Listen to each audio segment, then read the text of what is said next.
friends, welcome back for another ELA video. Today we're going to be talking about The Day the Crayons Quit, which is the story you were to listen to this week. So, our goal for today is to figure out who is telling the story. Now we have two options. It could be Duncan, who is the kid whose crayons ran away, or it could be the crayons. So the best way for us to figure out who is talking in the story is to think about what they're saying. If you hear someone talking to Duncan, maybe they're telling the story. Do you remember any parts in the story where another character was talking or writing to Duncan? Yeah, the crayons all wrote letters to Duncan, which means that they were the characters who were talking and who were telling the story. Now let's think for a second. I heard Duncan's name in this story too, though. I remember the author said Duncan went to take out his crayons and found a stack of letters. But does that mean Duncan is the one talking? Let's see. What makes more sense? Ready? Miss Tomorrow sat on the floor, or if I were to say, I sat on the floor. Which one would sound weird if I said it out loud? Yeah, it would sound pretty weird if I said Miss Tomorrow sat on the floor. I should say I sat on the floor. So we know Duncan's not telling the story because he would have said, I went to take out my crayons and found a stack of letters with my name on them. But the author wrote, Duncan went to take out his crayons and found a stack of letters. And when we're reading those letters by those crayons, we know that they are writing to Duncan. So they are saying, I feel mad or I feel upset. Since it's not saying the red crayon felt mad or the purple crayon felt upset, we know that those crayons are talking because they're saying I and talking about themselves. So, since the crayons are the ones who are telling this story and they took so much time to write so many letters to explain their feelings, we are going to act out some of their feelings. So let's hop into this video. So let's start with the point in the story when Red Crayon was talking. Do you remember how Red Crayon felt? Yeah, do you know why he felt that way? Yeah, Red Crayon was feeling angry because he felt like he was being used too much and he had to work on holidays like Christmas and Valentine's Day.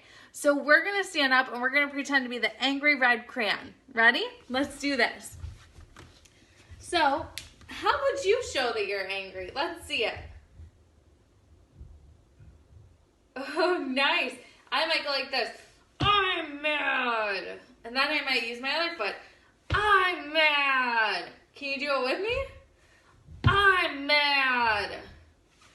I'm mad.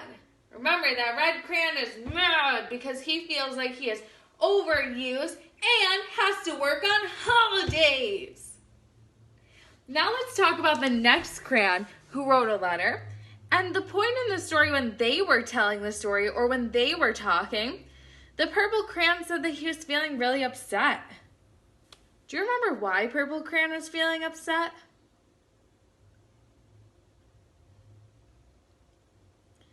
Purple Crayon was feeling upset because he said that Duncan was coloring really messy with him. He wasn't staying in the lines. And Purple Crayon felt like Duncan could have done a better job with him, but he wasn't. So now we need to act upset like Purple Crayon. Ready? Oh, Duncan, my name's Purple Crayon and I need you to please color in the lines. Are you ready to do it with me? Oh, Duncan, my name is Purple Crayon and I need you to please color in the lines. Good job. The next crayon who wrote a letter to Duncan was the Beige Crayon. Do you remember how the Beige Crayon was feeling and why?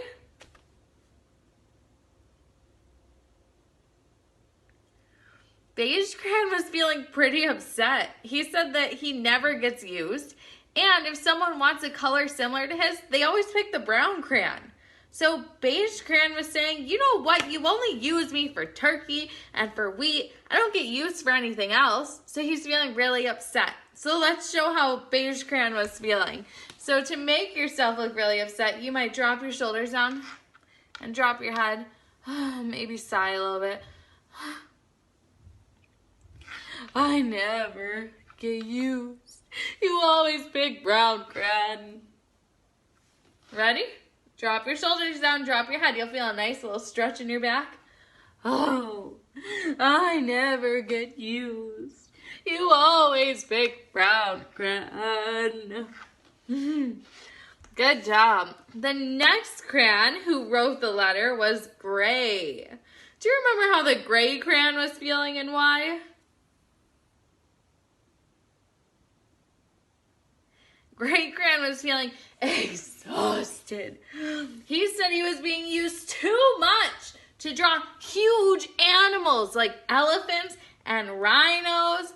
Oh, so we're going to stand up and we're going to pretend to be exhausted like Gray Crayon.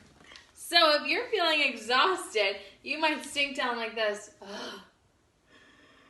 And we want to show why we're exhausted, and it's because he was being used to color really big animals. So right now you're going to pretend to be a crayon, and then you're going to scoop from side to side and forward and backwards to show that you're being used too much before you're exhausted, like this. Oh, I'm getting tired. Oh, I've been used too much.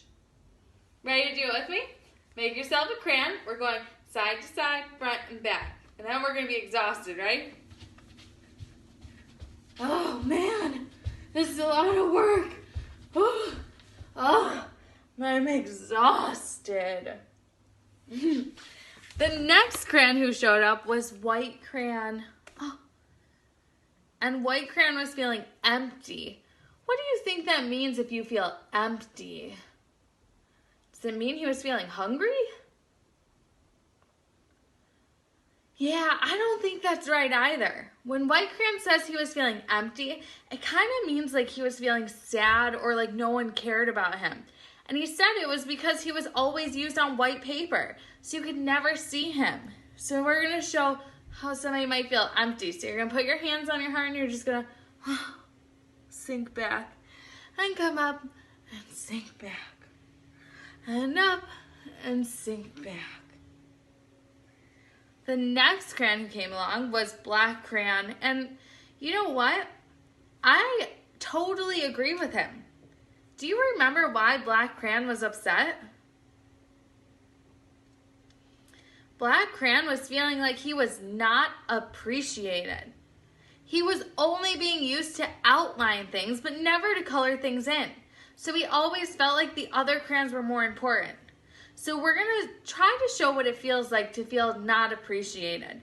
So to do that, what you might do is you might go and pretend like you're the black crayon standing all by itself. And when you're feeling underappreciated, sometimes you feel really sad. Sometimes you feel really angry and sad and angry. Can you do it with me? For sad, we're going to drop our shoulders and roll it back up, and for angry, we're going to push down hard. So we're going to show how sad and angry is how you might feel if you're feeling underappreciated. Let's do it one more time. Sad and angry. Awesome. Now, the next crayon who wrote in was Green Crayon. And this is the last one that we're going to talk about for today. Green Crayon is a friend who was feeling really happy. He said, hey, you know what? You're doing a great job. I'm doing a great job. It's all good here. So right now, let's take a second and pretend like we're super happy. So to do that, we might stretch way up high. Woohoo! Add a sound effect with it. It might actually make you feel happy. Woohoo! Woohoo! Woohoo! All right, friends. Thanks for joining along with me today. Here's your task for today. Pick one emotion that the crayons were feeling. It could be a crayon that we talked about in this video or one from the book that we didn't talk about. And tell me about a time you felt that way and what you did to fix it. I hope you have an awesome day, friends. Bye!